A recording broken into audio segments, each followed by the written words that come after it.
If you use Mailchimp and your audience is spread across different regions, setting the correct time zone is really important. It helps make sure your emails go out at the right time, your reports are easier to read, and your campaigns stay aligned with your schedule. In this video, I'm going to show you exactly how to change the time zone in Mailchimp step by step. And if this tutorial helps you, make sure to hit the like button and subscribe for more simple software guides just like this.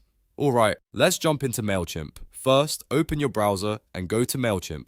Once you're signed in, you'll land on your dashboard. From here, look to the top right corner of the screen and click on your profile icon. This opens your account menu where you can access your personal settings. Now, click on Profile.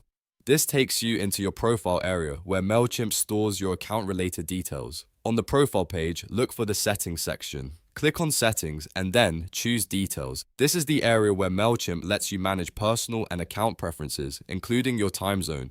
Once you're on the Details page, scroll through the settings until you find the Time Zone dropdown. This is the key option you need. Click the drop-down menu and then select the correct time zone for your location or your business needs. Take a moment to choose carefully because this setting can affect scheduling and timing across your campaigns. After selecting the new time zone, make sure to save your changes if Mailchimp prompts you to do so.